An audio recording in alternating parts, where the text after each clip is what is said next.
ladies and gentlemen. Here, what's going on, guys? I am here. I'm ready to rumble. And I had some technical issues setting up my camera, but uh, here I am. Despite it all, I'm just sitting here, chilling, getting everything ready. I decided to just stick to basic. Back to the basics. It's always good starting out, especially if it's your first live stream. Uh, so much has been going on right now, and I've barely had enough time to prepare for a whole lot. But we're going to talk about some stuff, and you guys feel free to, you know, join me in the chat box. And there will be a time when I will temporarily go to the comment section and look at the type of stuff y'all are talking about. If you must troll responsibly, please. Okay. Uh, What's that? Well, we'll figure it out as we go, right? Hi, everybody. My name is Jay, and I just really felt the need, just looking around, and I really just feel the need to talk about social issues, black pill, manosphere, passport bros, all this type of stuff. I know passport bros seems to be a relatively new concept, but in order to really get into the meat and potatoes of the situation, we need to get context. I am a firm believer in the concept of context being king. If you're going to understand a situation, you have to understand it from the perspective of context. Now, I don't know how well y'all can hear me. I hope you can hear me more or less decently well. I've got a pretty good mic, I think, decent mic. I actually was able to go down to a local discount store and get it and hook it up and everything else like that. I want to get some music going, and hopefully we won't get any copyright issues with the with the copyright police. Oops. Let me mute this. There we go. That was a commercial. All right. All right, ladies and gentlemen, let's talk about the gender war that has been going on. Tune this down a bit. That has been going on lately in the social media. Let me go ahead and write something in the comments. Hi, everyone. Thanks for joining. There we go. I wonder if I can pin. Hang on.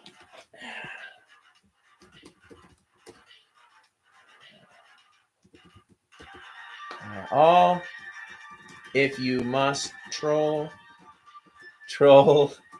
responsibly. Troll responsibly. And, oops, responsibly.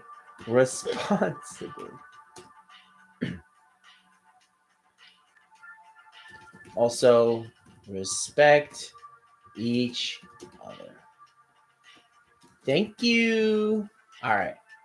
So I'm going to go ahead and pin the message. Message is pinned. If you must troll responsibly. Also, respect each other. Thank you. Okay. Send a message every 30 seconds. I've got slow mode enabled, y'all. And we'll go ahead and get into talking about the gender wars. Now, there has been a gender war going on here for a while now, but now I think it's kind of come to a head. Starting from about a year ago, marriages in the United States have slowly but surely started to uptick, but it is still very very low because people are still choosing to live together versus getting married. And there's different reasons for why people choose this.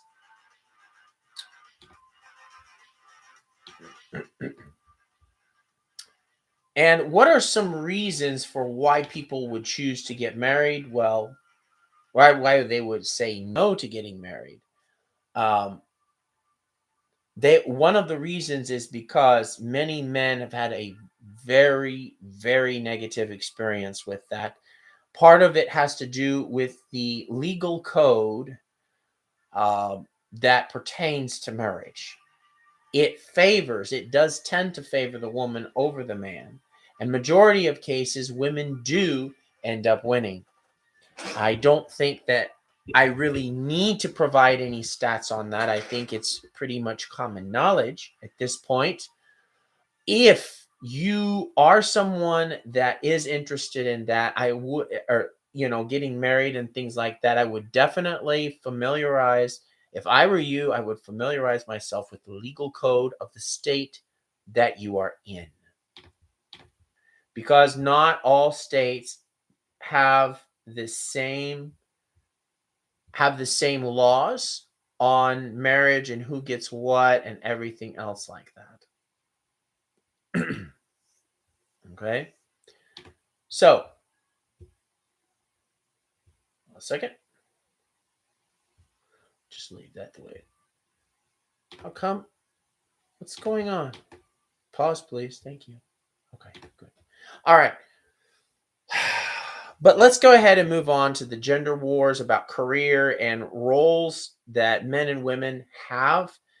Lots of men and women are fighting about careers. Who's the person that should have the career and stay home and raise the children? Who's the person that's supposed to do the house cleaning and cooking and everything else like that? Here's my question. My question is when in the round flipping world did it ever become he or she type of deal? Why can't you guys learn to find compromises with each other? Why can't you guys work on a schedule and budget your time as well as your finances? Number one reason, leading cause of divorce is over financial issues, actually. I think it was 65% of marriages currently end in divorce in the United States. And the number one reason for this is due to finances. So 9 times out of 10, financial management issues crop up. Budgetary concerns.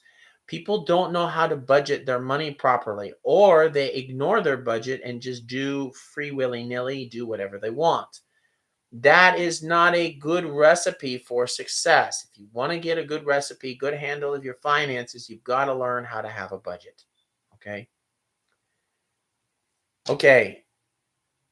I don't care if we're talking about cooking, house cleaning, anything else. You guys should learn to find a compromise and work on a schedule and work together as a team. Because again, when you and she have your own children, you guys, you parents, mom and dad, y'all are the ones who's gonna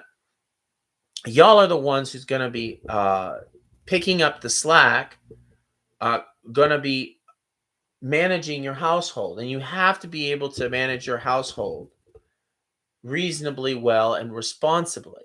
Okay, now along this lines is a little something called early stages of life. Okay, I've got a feeling. See, to move closer to the microphone and see if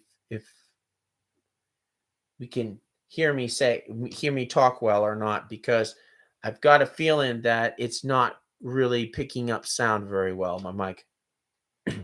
Okay, so stages of life for the child, the life cycle for the child, ages 1 to 6.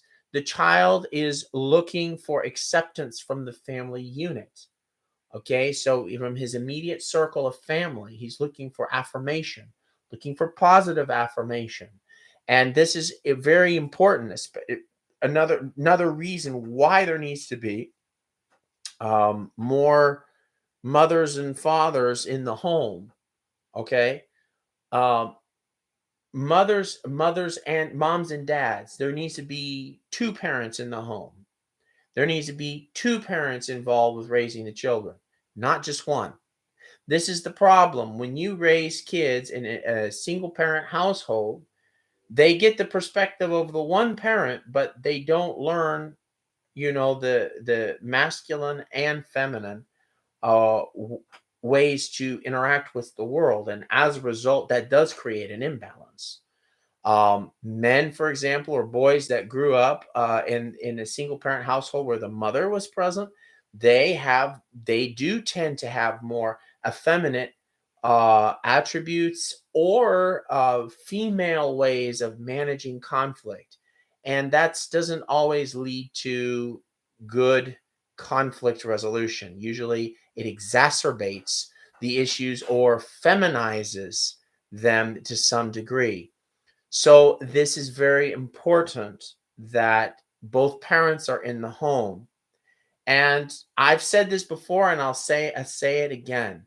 A lot of people have the misunderstanding, and when they hear somebody say this, they automatically assume, "Oh, you're being judgmental." I'm not being judgmental. I'm stating a fact. It is the best situation for all parties concerned if children grow up with both parents in the home. Okay, hands down. I'm not going to sit here and say you need to be boss man or boss B. In the case with the woman, and you can do this. Hoist yourself up by the bootstraps. You don't need another person. It's just you and the kid, and y'all are surviving this world together. No, no, no, no, no, no, no. You need to have the family unit. I am a fan of the family unit and preserving the family unit at all costs, because this is where the war zone's at. The battle is is on the family.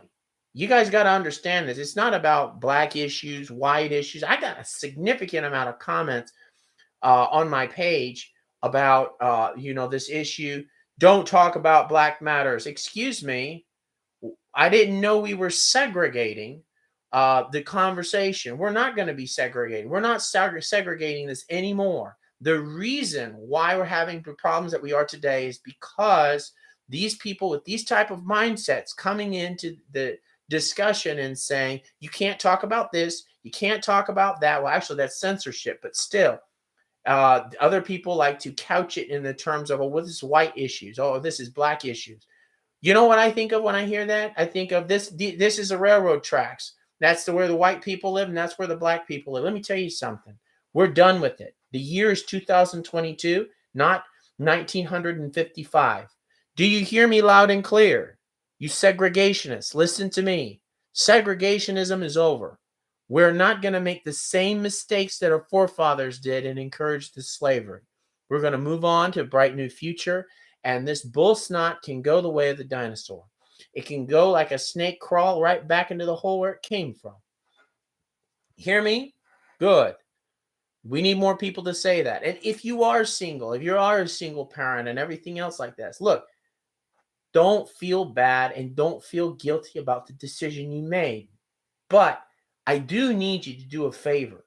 I need you to start telling your kids and teaching your kids to hang out with members of the opposite sex in a social event or networking event, or maybe like a field trip or something. Like, encourage them to interact with each other so that they can get, they can go and they can look and see and understand and grow as as an individual and things of this. I also recommend, camp counselors or school counselors are also a good way to help um, add clarity to, maybe questions that your child has about different things related to school. Or they could go and sit down with the school doctor to talk about, other things, maybe like issues, for example, like men's health or women's health, or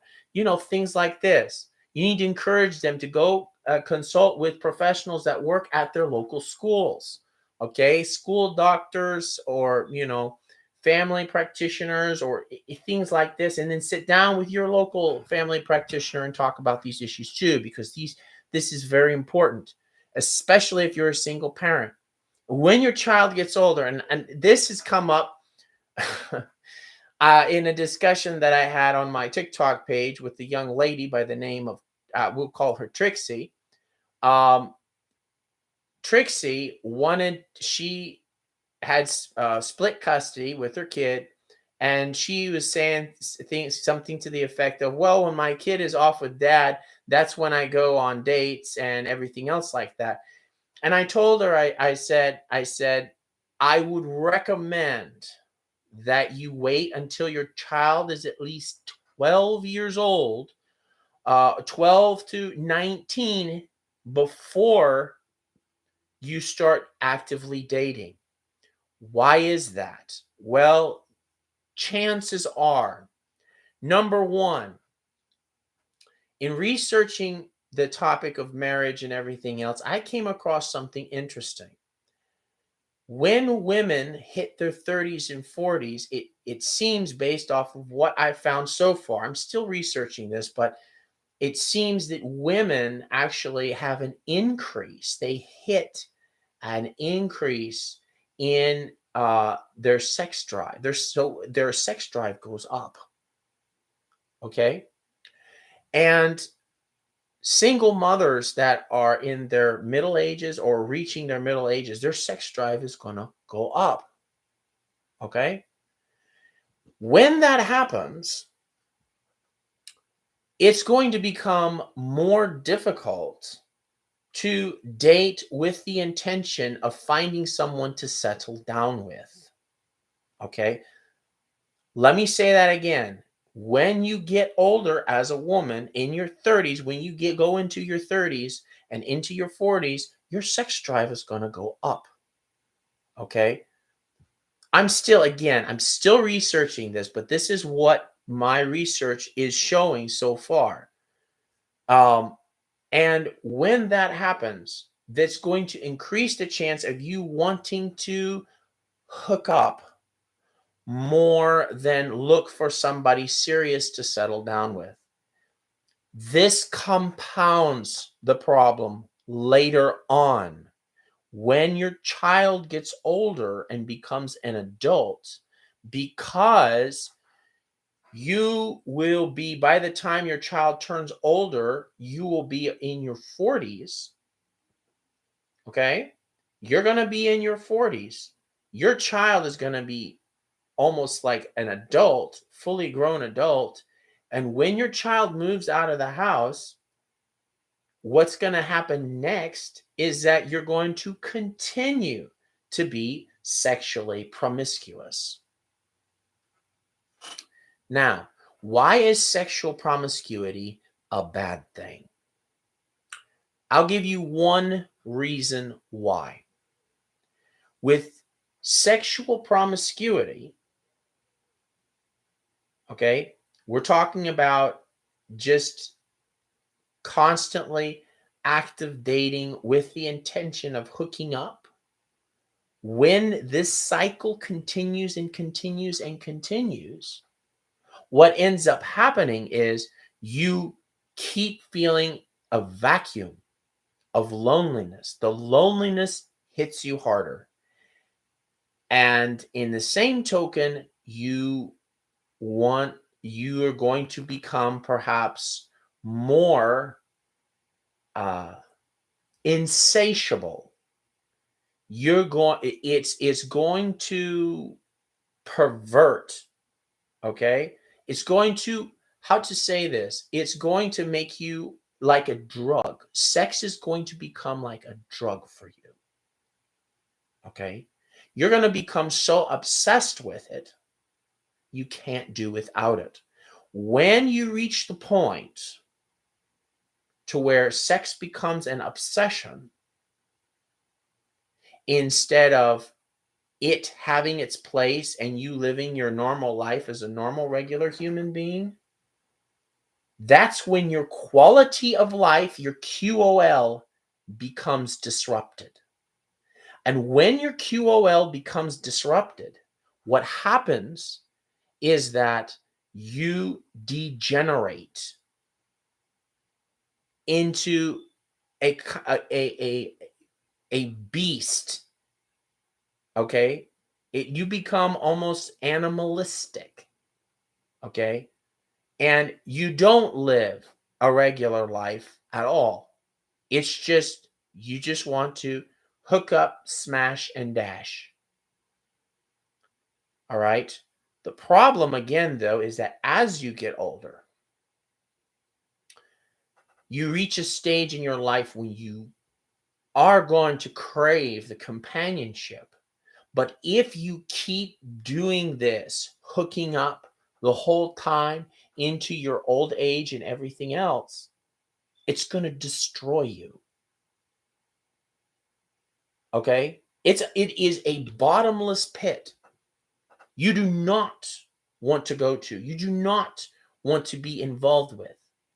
Okay? If you live high school all the way until the day you die, yeah, cheap thrills, sure. Yeah, it feels great. I don't doubt it. But what is the ultimate end? Just sexual gratification? You don't want companionship? You don't want intimacy? You just want to smash and dash and move on to the next person? Obsessed, chasing it, chasing dick, riding the cock carousel. Do you want to do that your whole life? And then when you look back on your life, yeah, I smashed a whole bunch of guys. But here I am, alone. Do you want to be that 75-year-old woman that's been run through? And that's pretty much the main thing that you have to show for your life. Okay, yeah. Okay, you have a house. Okay, you have a car. Okay, you're a rich itch. What good is a palace of gold with no one around? Okay?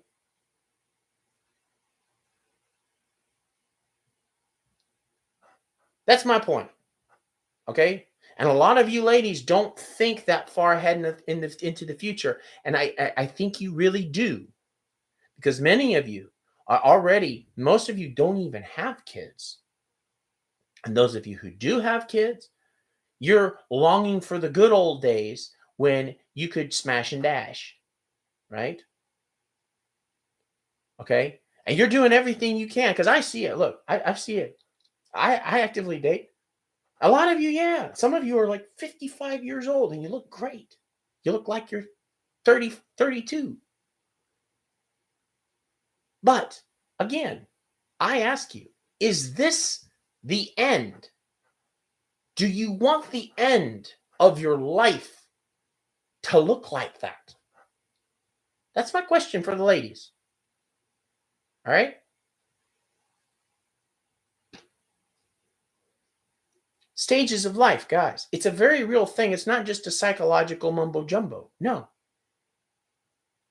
Just like children, they have stages of their life and certain challenges that they meet and must overcome and learn how to master along the way. So do adults. In my view, adulthood starts anytime after the age of 12. Why? Because you have to start taking on more responsibility. You have to start, thinking like an adult. You can't keep thinking like a, like grade school. You have to start thinking like an adult. You have to take more responsibility for your action. You should be taking baby steps by that point. If you're 13, you should be thinking about opening a bank account and making money either through investing on different stocks or whatever online, or maybe you've got a side hustle, a legitimate side hustle. Okay, selling shoes or something like that, clothes, merchandise, whatever. I get it. This is very based information, but a lot of people don't know this. They didn't grow up with this. I'll tell you what they did grow up with: Chad, Tyrone, The Bachelor, Destiny's Child. Yeah, young independent woman. Yeah, sexy young man getting all the chicks. That's a sign of power and status. Banging all the hoes. Really? Is it? Is that the measure of your manhood? No, it ain't. And that's why we got the problem that we do. Because the 90s kids, most majority 90s kids, you know what? Let me tell you something. Most majority 90s kids, they grew up in a single parent household. A lot of 90s kids grew up in a single parent household. Their parents was PBS and Saturday morning cartoons. You think I'm joking? Go look it up. You can go look it up in the Census Bureau and in the U.S. Department of Labor statistics for the 90s about single parent households, the divorce rate in the 90s, and inflation. You'll see it. 1993, 1994 were some of the worst years because that was the year that most of the parents that had been together sometime like 5 years, 10 years, they divorced. Why did they divorce? Well, housing market probably went up. Inflation was really big. Their husband probably lost their jobs. But again, a lot of households in the 90s, they didn't have both parents in the home. They didn't have that.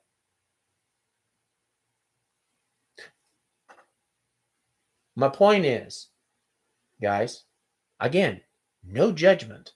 There's no, the one thing I want you to take away from this, the one thing, what do you hope to achieve with your QOL, your quality of life?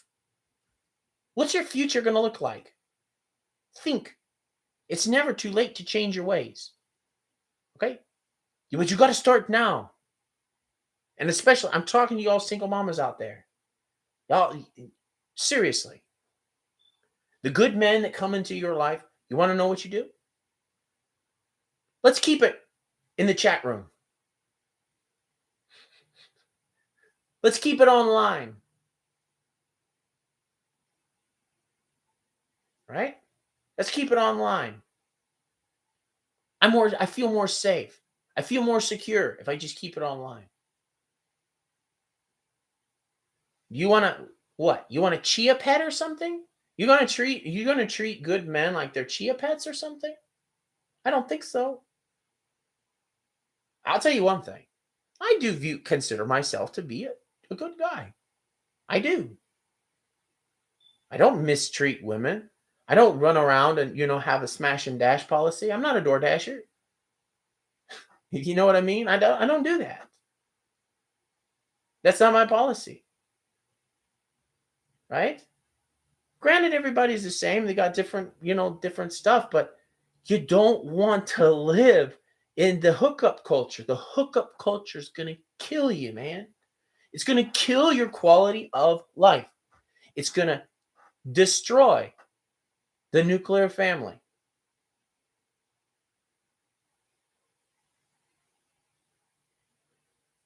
I could say more, but I'm just going to leave it at there, or people are going to misunderstand the message. And the message is simple. You've got to put the QOL of your child first if you're a single parent. You have to make sacrifices, have to be willing to make certain sacrifices in order for your child to become the full measure of the man or woman that they need to become. Right? Encourage, again, for all you single parents out there, this goes for single mamas, single daddies, everything else like that. Listen, you need to encourage your children to network with people from the opposite gender. I should say opposite sex, not gender. You need to teach them to do that because they need it. They don't have a mom or they don't have a dad in the home. They need to see those examples. And you need to think about what kind of good quality teachers can I entrust to my children? This is also an important factor. Just because it's cheap and affordable doesn't necessarily mean it's going to have quality. But hey, you know, everybody has a different different level of financing and everything else like that. No judgment again. I'm just saying you got to think about that. You got to put those things. And a lot of you are probably already doing half of this. So kudos to you guys. You're doing it. Get the message out there. Share your knowledge of how you're raising your kids and get feedback from people that maybe have been, let's say, for example, surround yourself with other parents that have been married for eons and eons and have families and things like that. Surround yourself with these kind of people. Don't surround yourself with people that go to parties all the time and do door dashing. By door dashing I mean smash and dash. uh, don't do this.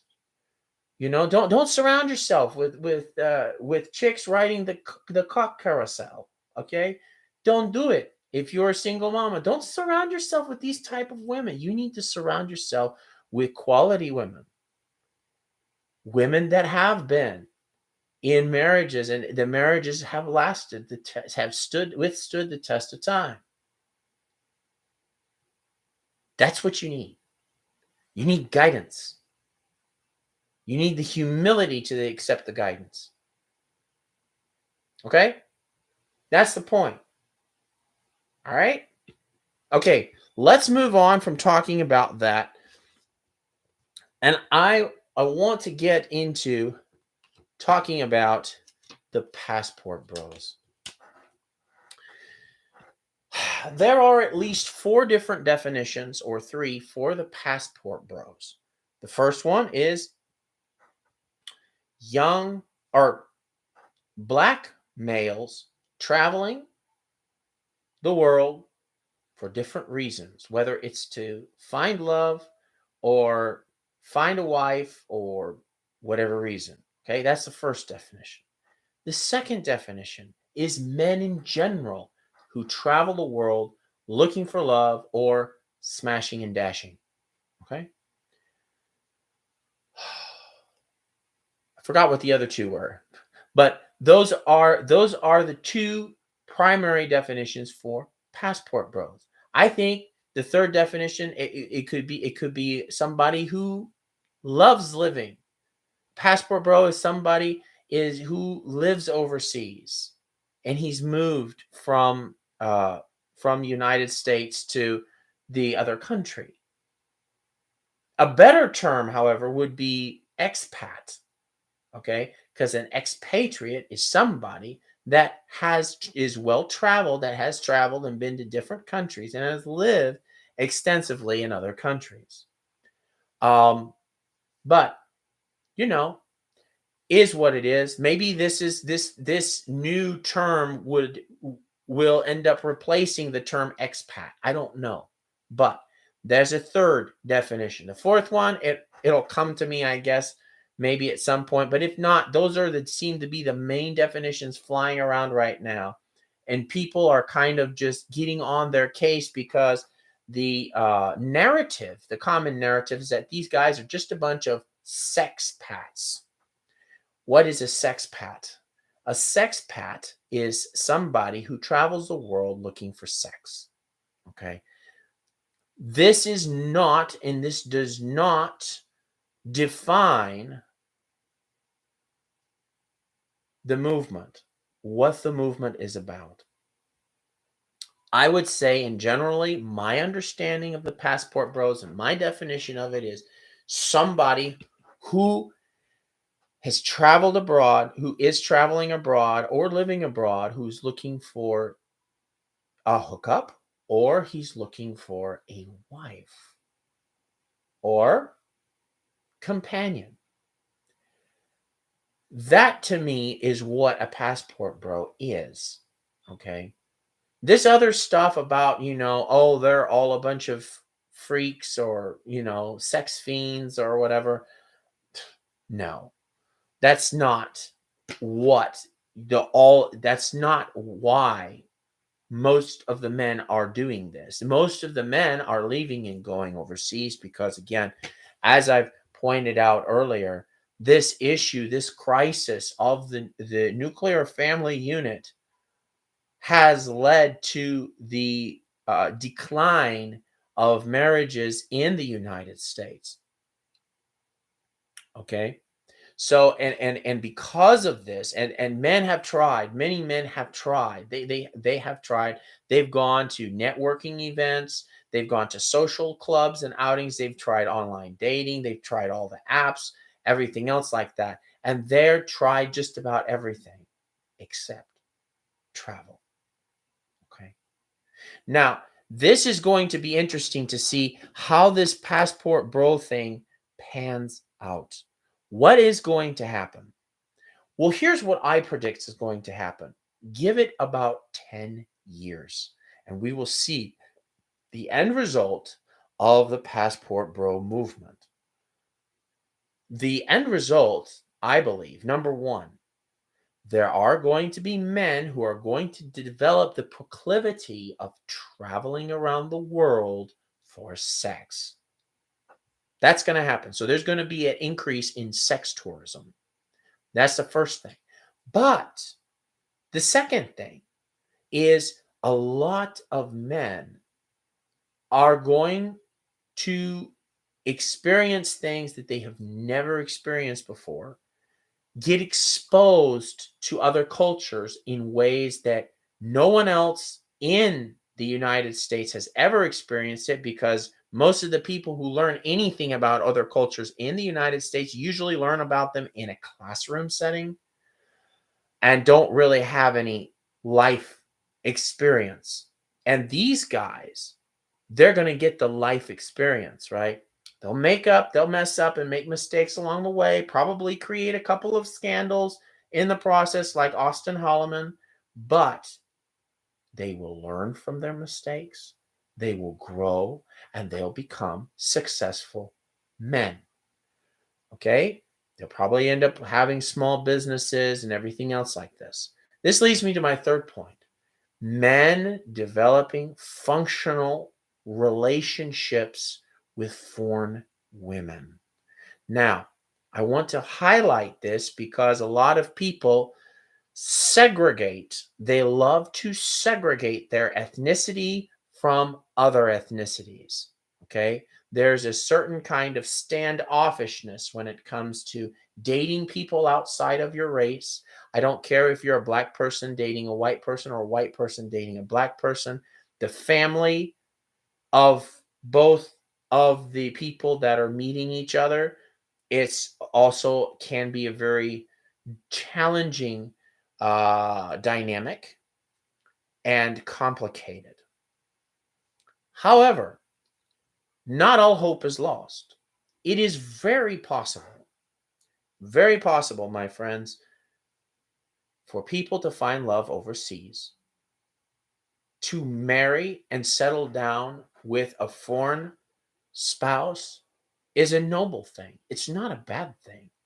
I have friends that have done it and they're still together. Okay. They've been together over like 15, 15 years and 20 years. It's worked. And part of the reason that is worked is because the most foreign women, not all, most foreign women didn't grow up with the luxuries that and benefits that a lot of modern women have. And I might add this: men, foreign men from overseas, haven't experienced the benefits and luxuries that uh, American men have benefited from.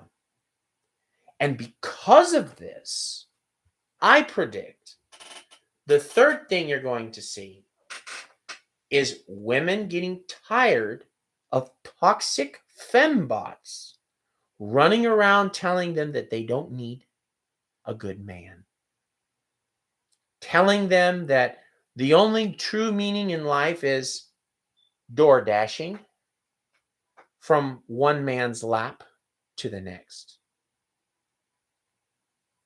And I think a lot of these women are starting to wake up. I'm starting to see this actually. So on my TikTok as well, a lot of women are realizing, wait a second, maybe these guys are going to find love abroad. And if they can find love abroad, perhaps I can too. Ladies and gentlemen, this is JTV Live. I'm your host, Jay. And I want to say thanks for tuning in. And we'll meet up again, God knows when, probably next month or in the next few weeks. Currently, I am researching the following topics: marriage and infidelity, the adult entertainment and dating environment, and third, last but not least, some other elements of the passport bro movement. I have a theory that it might be possible we might end up seeing a passport cis movement. We'll see. Passport sister movement. You never know. Anything could happen at this point, ladies and gentlemen.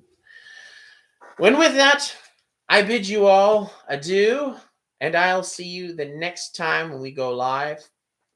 My link to my social media on TikTok is going to be in the comment section or in the video description. Feel free to join me there as I continue my project on social media and talk about, I guess, whatever. Thank you all for listening.